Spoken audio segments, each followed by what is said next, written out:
Hello everyone, आप सभी का सिद्धार्थ अकेडमी यूट्यूब चैनल पर हार्दिक स्वागत है।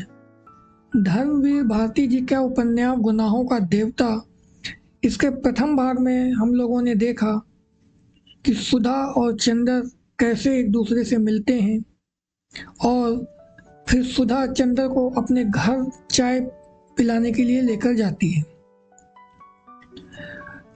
और सुधा चंद्र को स्टडी रूम में बैठाकर महाराजिन से चाय बोलने के लिए कहकर और चाय के कप निकालने के लिए चली जाती है। तो आइए इस उपन्यास के दूसरे भाग को हम लोग कंटिन्यू करते हैं।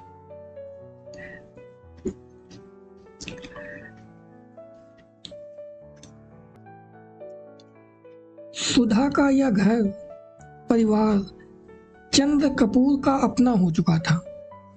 जब से वह अपनी माँ से झगड़कर प्रयाग भाग आया था पढ़ने के लिए, यहाँ आकर बीए में भर्ती हुआ था और कम खर्च के ख्याल से चौक में एक कमरा लेकर रहता था। तभी डॉक्टर शुक्ला उसके सीनियर टीचर थे और उसकी परिस्थितियों से अवगत थे। चंद्र की अंग्रेजी बहुत ही अच्छी थी और डॉक्टर शुक्ला उससे अक्सर छोटे छोटे लेख लिखवाकर पत्रिकाओं में भिजवाते थे। उन्होंने कई पत्रों के आर्थिक स्तंभ का काम चंद्र को दिलवा दिया था और उसके बाद चंद्र के लिए डॉक्टर शुक्ला का स्थान अपने संरक्षक और पिता से भी ज्यादा हो गया था। चंद्र शर्मीला लड़का था, बेहद शर्मीला। कभी उसने यूनिवर्सिटी के वजीफे के लिए भी कोशिश न की थी, लेकिन जब बीए में वह सारी यूनिवर्सिटी में सर्वप्रथम आया तब स्वयं इकोनॉमिक्स विभाग ने उसे यूनिवर्सिटी के आर्थिक प्रकाशनों का वैतनिक संपादक बना दिया था। एमए में भी वह सर्वप्रथम आया और उसके बाद उसने रिसर्च ले ली। उसके बाद डॉक्टर शुक्ला यूनिवर्सिटी से हटकर ब्यूरो में चले गए थे। अगर सच पूछा जाए तो उसके सारे कैरियर का श्रेय डॉक्टर शुक्ला को था, जिन्होंने हमेशा उसकी हिम्मत बढ़ाई और उसको अपने लड़के से बेहतर और बढ़कर माना। अपनी सारी मदद के बावजूद डॉक्टर शुक्ला ने उससे इतना अपनापन बनाए रखा कि कैसे धीरे धीरे चंद्र सारी गैरियत खो बैठा यह उसे खुद नहीं मालूम। यह बंगला, इसके कमरे, इसके लॉन, इसकी किताबें, इसके निवासी, सब कुछ जैसे उसके अपने थे और सभी का उससे जाने कितने जन्मों का संबंध था। और यह नन्ही दुबली पतली रंगीन चंद किरण सी सुधा, जब आज से वर्षों पहले यह 7वीं पास करके अपनी बुआ के पास से यहाँ आई थी, तब से लेकर आज तक कैसे वह भी चंद्र की अपनी होती गई थी, इसे चंद्र खुद नहीं जानता था। जब वह आई थी तब वह बहुत शर्मीली थी, बहुत भोली थी। 8वीं में पढ़ने के बावजूद वह खाना खाते वक्त रोती थी, मचलती थी तो अपनी कॉपी फाड़ डालती थी और जब तक डॉक्टर साहब उसे गोदी में बिठाकर नहीं मनाते थे वह स्कूल नहीं जाती थी। 3 बरस की अवस्था में ही उसकी माँ चल बसी थी और 10 साल तक वह अपनी बुआ के पास एक गांव में रही।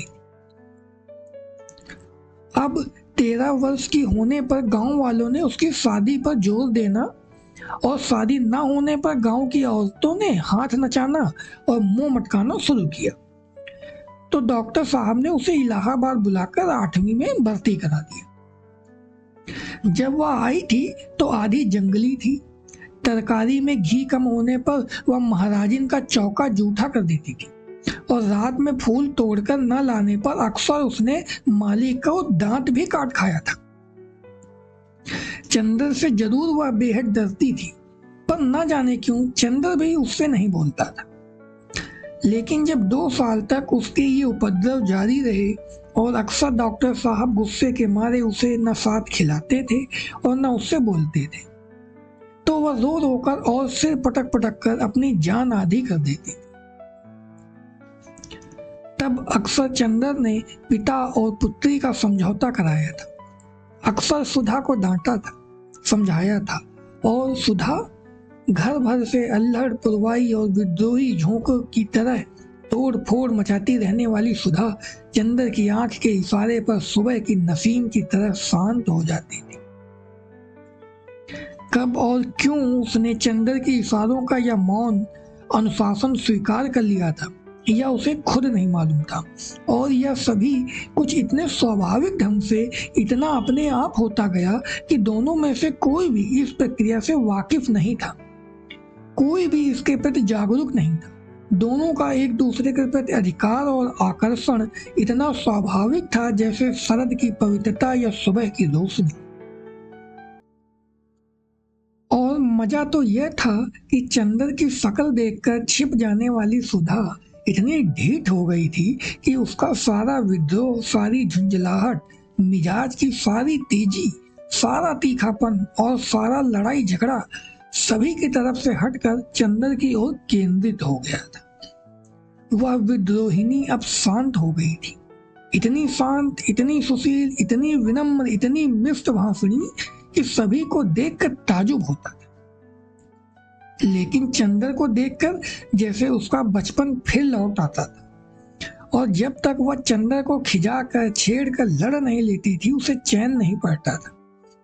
अक्सर दोनों में अनबोला रहता था। अनबोला अर्थात बोलचाल कम रहता। लेकिन जब 2 दिन तक दोनों मुंह फुलाए रहते थे और डॉक्टर साहब के लौटने पर सुधा उत्साह से उनके ब्यूरो का हाल नहीं पूछती थी और खाते वक्त दुलार नहीं दिखाती थी, तो डॉक्टर साहब फौरन पूछते थे, क्या चंदा से लड़ाई हो गई क्या? फिर वह मुंह फुलाकर शिकायत करती थी। और शिकायतें भी क्या क्या होती थी। चंद्र ने उसकी हेड मिस्ट्रेस का नाम एलिफेंटा, श्रीमती हथिनी रखा था। यह चंद्र ने उसको डिबेट के भाषण के पॉइंट नहीं बताए। यह चंद्र कहता है कि सुधा की सखियां कोयला बेचती हैं, और जब डॉक्टर साहब कहते हैं कि वह चंद्र को डांट देंगे तो वह खुशी से फूल उठती और चंद्र के आने पर आंखें नचाती हुई चिढ़ाती थी, कहो कैसी डांट पड़ी। वैसे सुधा अपने घर की पुरखिन थी। किस मौसम में कौन सी तरकारी पापा को माफिक पड़ती है, बाजार में चीजों का क्या भाव है, नौकर चोरी तो नहीं करता, पापा कितने सोसाइटियों के मेंबर हैं, चंद्र के इकोनॉमिक्स के कोर्स में क्या है, यह सभी उसे मालूम था। मोटर या बिजली बिगड़ जाने पर वह थोड़ी बहुत इंजीनियरिंग भी कर लेती थी।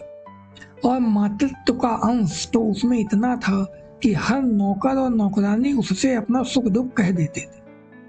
पढ़ाई के साथ साथ घर का सारा काम काज करते हुए उसका स्वास्थ्य भी कुछ बिगड़ गया और अपनी उम्र के हिसाब से कुछ अधिक शांत, संयम, गंभीर और बुजुर्ग थी। मगर अपने पापा और चंद्र, इन दोनों के सामने हमेशा उसका बचपन इठलाने लगता था। दोनों के सामने उसका हृदय उन्मुक्त था और स्नेह बाधाहीन। लेकिन हाँ, एक बात थी, उसे जितना स्नेह और स्नेह भरी फटकारें और स्वास्थ्य के प्रति चिंता अपने पापा से मिलती थी, वह सब बड़े निस्वार्थ भाव से वह चंद्र को दे डालती थी। खाने पीने की जितनी परवाह उसके पापा उसकी रखते थे, न खाने पर या कम खाने पर उसे जितने दुलार से फटकारते थे, उतना ही ख्याल वह चंद्र का रखती थी। और स्वास्थ्य के लिए जो उपदेश उसे पापा से मिलते थे, उसे और भी स्नेह में पाकर वह चंद्र को दे डालती थी। चंद्र कै बजे खाना खाता है, यहाँ से जाकर घर पर कितनी देर पढ़ता है, रात को सोते वक्त दूध पीता है या नहीं, इन सबका लेखा जोखा उसे सुधा को देना पड़ता। और जब कभी उसके खाने पीने में कोई कमी रह जाती तो उसे सुधा की डांट खानी ही पड़ती थी। पापा के लिए सुधा अभी बच्ची थी और स्वास्थ्य के मामले में सुधा के लिए चंद्र अभी बच्चा था। और कभी कभी तो सुधा की स्वास्थ्य चिंता इतनी ज्यादा हो जाती थी कि चंद्र बेचारा, जो खुद तंदुरुस्त था, घबरा उठता था। एक बार सुधा ने कमाल कर दिया। उसकी तबीयत खराब हुई और डॉक्टर ने उसे लड़कियों का एक टॉनिक पीने के लिए बताया। इम्तिहान में जब चंद्र को दुबला सा हो गया तो सुधा अपनी बची हुई दवा ले आई और लगी चंद्र से जिद करने की पियो इसे। जब चंदर ने किसी अखबार में उसका विज्ञापन दिखाकर बताया कि लड़कियों के लिए है, तब कहीं जाकर उसकी जान बची। इसीलिए जब आज सुधा ने चाय के लिए कहा तो उसकी रूह कांप गई, क्योंकि जब कभी सुधा चाय बनाती थी तो प्याले के मुंह तक दूध भरकर उसमें 2-3 चम्मच चाय का पानी डाल देती थी, और अगर उसने ज्यादा स्ट्रॉन्ग चाय की मांग की तो उसे खालिस दूध ही पीना पड़ता था। और चाय के साथ फल और मेवा और खुदा जाने क्या क्या। और उसके बाद सुधा का इसरार, न खाने पर सुधा का गुस्सा, और उसके बाद की लंबी चौड़ी मनुहार, इस सबसे चंदर बहुत घबराता था। लेकिन जब सुधा उसे स्टडी रूम में बैठाकर जल्दी से चाय बना लाई तो उसे मजबूर होना पड़ा, और बैठे बैठे निहायत बेबसी से उसने देखा कि सुधा ने प्याले में दूध डाला और उसके बाद थोड़ी सी चाय डाल दी। उसके बाद अपने प्याले में चाय डालकर और 2 चम्मच दूध डालकर आप ठाठ से पीने लगे, और बेतकल्लुफी से दूधिया चाय का प्याला चंदर के सामने खिसका कर बोली, पीजिए, नाश्ता आ रहा है। चंदर ने प्याले को अपने सामने रखा और उसे चारों तरफ घुमाकर देखता रहा कि किस तरफ से उसे चाय का अंश मिल सकता है। जब सभी ओर से प्याले में क्षीर सागर नजर आया तो उसने हार का प्याला रख दिया। क्यों पीते क्यों नहीं? सुधा ने अब भी अपना प्याला रख दिया। पिए क्या, कहीं चाय भी तो हो। तो और क्या, खालिश चाय पीजिएगा। दिमागी काम करने वालों को ऐसी ही चाय पीनी चाहिए। तो अब मुझे सोचना पड़ेगा कि मैं चाय छोड़ूं या रिसर्च। ना ऐसी चाय मुझे पसंद, ना ऐसा दिमागी काम। लो, आपको विश्वास नहीं होता, मेरी क्लास फेलो है गेसू काजमी, सबसे तेज लड़की है। उसकी अम्मी उसे दूध में चाय उबाल कर देती हैं। क्या नाम है तुम्हारी सखी का? गेसू। बड़ा अच्छा नाम है। और क्या, मेरी सबसे घनिष्ठ मित्र है और उतनी ही अच्छी है जितना अच्छा नाम। जरूर जरूर, मुंह पिचकाते हुए चंदन ने कहा। और उतनी ही काली होगी जितने काले गेसू। धत, शर्म नहीं आती किसी लड़की के लिए ऐसा कहते हुए। और हमारे दोस्तों की बुराई करती हो तब क्या, वे तो सब हैं ही बुरे। अच्छा तो नाश्ता पहले फल खाओ। और वह प्लेट में छील छील कर संतरा रखने लगी। इतने में ज्यों ही वह झुककर एक गिरे हुए संतरे को नीचे से उठाने लगी कि चंदा ने झट से उसका प्याला अपने सामने रख लिया और अपना प्याला उधर रख दिया और शांत चित्त से पीने लगा। संतरे की फांकें उसकी ओर बढ़ाते हुए ज्यों ही उसने एक घूंट चाय ली तो वह चौंक कर बोली, अरे ये क्या हुआ? कुछ नहीं, हमने उसमें दूध डाल दिया। तुम्हें दिमागी काम बहुत रहता है, चंदन ने ठाठ से चाय घूंटते हुए कहा था। सुधा खुड़ गई, कुछ बोली नहीं। चाय खत्म करके चंदन ने घड़ी देखी। अच्छा लाओ, क्या टाइप कराना है? अब बहुत देर हो रही है। हाँ, बस यहाँ तो 1 मिनट बैठना बुरा लगता है आपको। हम कहते हैं कि नाश्ते और खाने के वक्त आदमी को जल्दी नहीं करनी चाहिए। बैठिए ना। अरे, तो तुम्हें कॉलेज की तैयारी नहीं करनी है?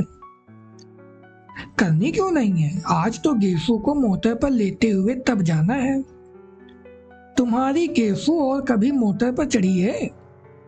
जी, वह साबिर हुसैन काजमी की लड़की है। उसके यहाँ 2 मोटरें हैं और रोज तो उसके यहाँ दावतें होती रहती हैं।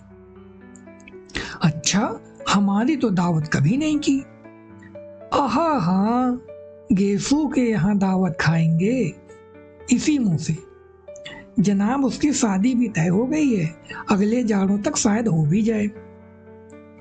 छी, बड़ी खराब लड़की हो, कहाँ रहता है ध्यान तुम्हारा? सुधा ने मजाक में पराजित कर बहुत ही विजय भरी मुस्कान से उसकी ओर देखा।